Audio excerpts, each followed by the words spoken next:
परमात्मने नमः। श्री चैतन्य चरित्रावली अध्याय प्रेम रस लोलुप भ्रमर भक्तों का आगमन। आगे महाप्रभु का इनके प्रति अत्यधिक स्नेह था। महाप्रभु के मनोगत भावों को जिस उत्तमता के साथ ये समझ लेते थे उस प्रकार कोई भी उनके भावों को नहीं समझ सकता था। अमुक विषय में महाप्रभु की क्या सम्मति होगी, इसे ये यूं ही सरलतापूर्वक बता देते थे और इसमें पराय भूल होती ही नहीं थी। महाप्रभु भक्ति विहीन भजन काव्य अथवा पद सुनने से घृणा थी, इसीलिए महाप्रभु को कुछ सुनाने के पूर्व वह स्वरूप दामोदर को सुना दिया जाता। उनकी आज्ञा प्राप्त होने पर ही वह पीछे से प्रभु को सुनाया जाता। जैसे ये गंभीर प्रकृति शांत और एकांत प्रिय थे, वैसे ही इनका कंठ भी बड़ा मधुर और सुरीला था। ये महाप्रभु को विद्यापति ठाकुर महाकवि चंडीदास के पद तथा गीत गोविंद आदि भक्त संबंधित ग्रंथों के श्लोक गा गाकर सुनाया करते थे। महाप्रभु जब तक इनके पदों को नहीं सुन लेते थे तब तक उनकी तृप्ति नहीं होती थी। इनके गुण अनंत हैं, उन्हें महाप्रभु ही जान सकते थे, इसीलिए महाप्रभु को इनके आगमन से सबसे अधिक प्रसन्नता हुई। प्रभु कहने लगे, तुम आ गए, इससे मुझे कितनी प्रसन्नता हुई उसे व्यक्त करने में मैं असमर्थ हूँ। सचमुच तुम्हारे बिना मैं अंधा था, तुमने आकर ही मुझे आलोक प्रदान किया है। मैं सदा तुम्हारे विषय में सोचा करता था। कल ही मैंने स्वप्न में देखा था कि तुम आ गए हो और खड़े खड़े मुस्कुरा रहे हो, सो सचमुच ही आज तुम आ गए। तुमने यह बड़ा ही उत्तम कार्य किया जो यहाँ चले आए। अब मुझे छोड़कर मत चले जाना। प्रेम पूर्ण स्वर से धीरे धीरे स्वरूप दामोदर ने कहा, प्रभु मैं स्वयं आपके चरणों में आ ही कैसे सकता हूँ। अब मेरे पाप उदय हुए, तभी तो आपके चरणों से पृथक होकर मैं अन्यत्र चला गया।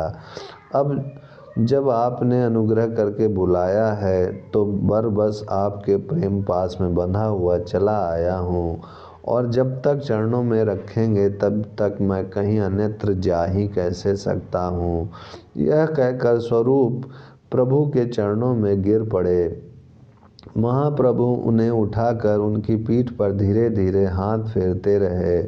उस दिन से स्वरूप दामोदर सदा प्रभु के समीप ही बने रहे। एक दिन एक सरल से पुरुष ने आकर प्रभु के चरणों में प्रणाम किया और वह हटकर हाथ जोड़े हुए खड़ा हो गया। महाप्रभु के समीप उस समय सार्वभौम भट्टाचार्य नित्यानंद आदि बहुत से भक्त बैठे हुए थे। महाप्रभु ने उस विनयी पुरुष से पूछा, भाई तुम कौन हो और कहाँ से आए हो? उस पुरुष ने बड़ी ही सरलता के साथ धीरे धीरे उत्तर दिया, प्रभु मैं पूज्य श्री ईश्वरपुरी महाराज का भृत्य हूँ। पुरी महाराज मुझे गोविंद के नाम से पुकारते थे। सिद्धि लाभ करते समय मैंने उनसे प्रार्थना की कि मेरे लिए क्या आज्ञा होती है। तब उन्होंने मुझे आपकी सेवा में रहने की आज्ञा दी। उनकी आज्ञा शिरोधार्य करके मैं आपके श्री चरणों में उपस्थित हुआ हूँ। मेरे एक दूसरे गुरु भाई काशीश्वर हैं, वे तीर्थ यात्रा करने के निमित्त चले गए हैं। तीर्थ यात्रा करके वे भी श्री चरणों के समीप ही आकर रहेंगे। अब मुझे जैसी आज्ञा हो दें। इतना सुनते ही प्रभु का गला भर आया, उनकी आँखों की कोर अश्रुओं से भीग गई। पुरी महाराज के प्रेम का स्मरण करके वे कहने लगे, पुरी महाराज का मेरे ऊपर सदा वात्सल स्नेह रहा है। यद्यपि मुझे मंत्र दीक्षा देकर न जाने वे कहाँ चले गए, तब से उनके फिर मुझे दर्शन ही नहीं हुए। फिर भी वे मुझे भूले नहीं, मेरा स्मरण उन्हें अंत तक बना रहा। आह, अंत समय में उन महापुरुष ने मेरा स्मरण किया, इससे अधिक मेरे ऊपर उनकी और कृपा हो ही क्या सकती है। मैं अपने भाग्य की कहाँ तक प्रशंसा करूं, मैं अपने सौभाग्य की किस प्रकार सराहना करूं, जो अंतर्यामी गुरुदेव ने शरीर त्यागते समय भी अपनी वाणी से मेरा नाम उच्चार किया। सार्वभौम महाशय, आप भी मुझे सम्मति दें कि मैं इनके बारे में क्या करूं। ये मेरे गुरु महाराज के सेवक रहे हैं, इसीलिए मेरे भी पूज्य हैं। इनसे मैं अपने शरीर की सेवा कैसे करवा सकता हूँ, और यदि इन्हें अपने समीप नहीं रखता हूँ तो गुरु आज्ञा का भंग होता है। अब आप ही बताइए, मुझे ऐसी दशा में क्या करना चाहिए। सार्वभौम ने कहा, प्रभु, गुरुर आज्ञा गरीयसी, गुरु की आज्ञा ही श्रेष्ठ है। गोविंद सुशील हैं, नम्र हैं, आपके चरणों में इनका स्वाभाविक अनुराग है। सेवा कार्य में ये प्रवीण हैं, इसीलिए इन्हें अपने शरीर की सेवा का अप्राप्य सुख प्रदान करके अपने गुरु महाराज की भी इच्छा पूर्ति कीजिए और इन्हें भी आनंद दीजिए।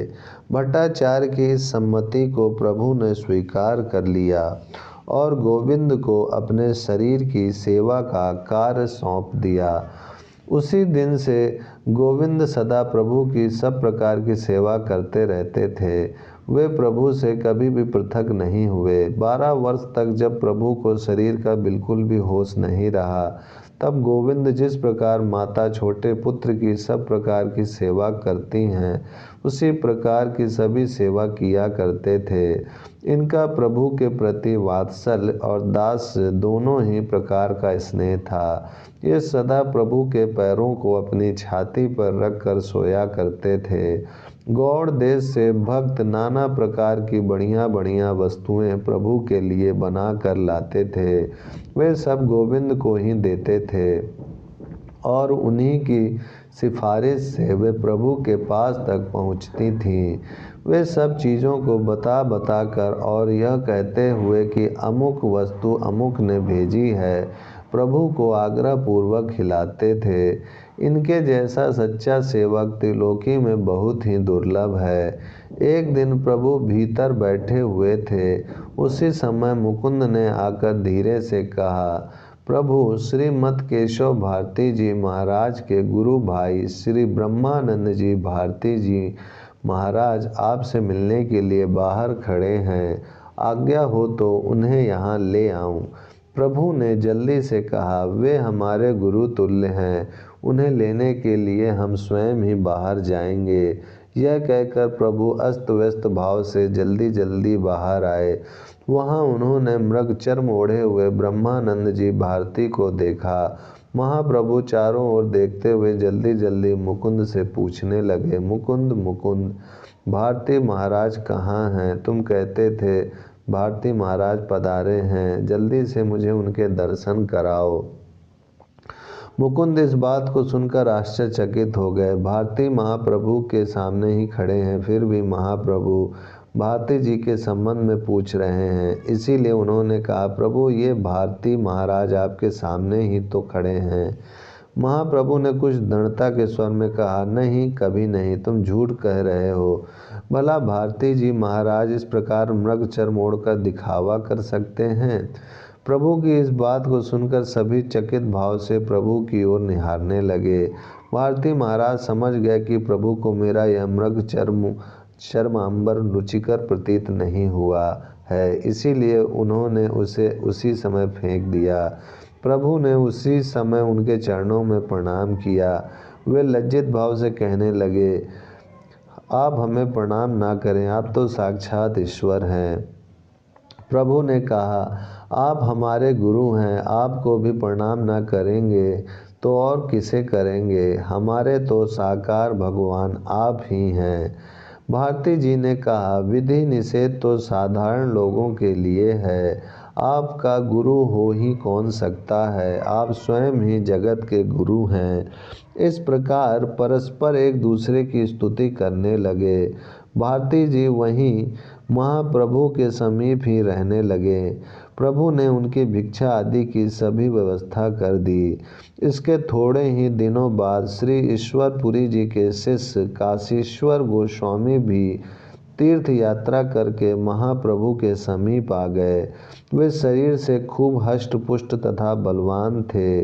प्रभु के प्रति उनका अत्यधिक स्नेह था उनको भी प्रभु ने अपने समीप ही रखा। इस प्रकार चारों ओर से भक्त आकर प्रभु की सेवा में उपस्थित होने लगे। श्री जगन्नाथ जी के मंदिर में नित्य प्रति हजारों आदमियों की भीड़ लगी रहती है। पर्व के दिनों में तो लोगों को दर्शन मिलने दुर्लभ हो जाते हैं। महाप्रभु जब दर्शनों के लिए जाते थे तब काशीश्वर आगे आगे चलकर भीड़ को हटाते जाते। महाप्रभु ब्रह्मानंद भारती, परमानंदपुरी, नित्यानंद जी, जगदानंद जी, स्वरूप दामोदर तथा अन्य सभी भक्तों को साथ लेकर दर्शनों के लिए जाया करते थे। उस समय की उनकी शोभा अपूर्व ही होती थी। प्रभु अपने संपूर्ण परिकर के मध्य में नृत्य करते हुए बड़े ही सुंदर मालूम होते थे। दर्शनार्थी श्री जगन्नाथ जी के दर्शनों को भूलकर इन्हीं के दर्शन करते रह जाते थे। ओम शांति शांति शांति।